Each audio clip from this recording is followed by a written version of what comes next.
Okay, welcome to week 8. We're talking about the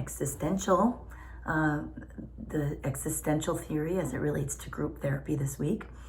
Existential theory is a little bit more abstract than maybe some of the other theories we've talked about. So I think that, there's a few key applications to the group practice. One is that in existential approaches, there's an importance or there's kind of a stress on making sure the members of the group are accepting responsibility for themselves. So there's sort of this connection or there's this idea between freedom and responsibility. And in group, clients will explore that relationship or what that looks like for them. A big piece of existential approaches as it relates also in group therapy is expanding the kind of self-awareness idea. There's a huge emphasis on kind of challenging members to both accept responsibility for their action, and this accompanies sort of that increased awareness. And so that is a huge piece, and this occurs in the group therapy dynamic through those interpersonal interactions. So there's also some ideas about sources of anxiety, making key decisions and what drives one's anxiety from an existential standpoint. So I would encourage you to kind of look at, from an existential standpoint, what those sources of anxiety are in this framework, and then how that might be approached in a group therapy dynamic.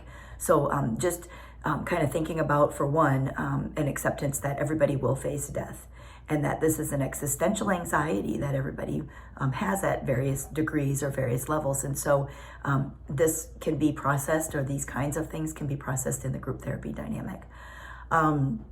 So this approach also accentuates the importance of accepting death. So not only is it oftentimes seen as a source of anxiety, but the relationship between death and this approach in group therapy would be that we're accepting this. It is a fact of life. And so how do we increase meaning for ourselves as a result of, like, we have this much time, or we have this, this life, and how are we going to find more meaning in life? So there's all kinds of exercises that one might do from an existential standpoint. So that's just kind of a brief. The existential approaches are used in group therapy in schools with children. It's used with multicultural populations.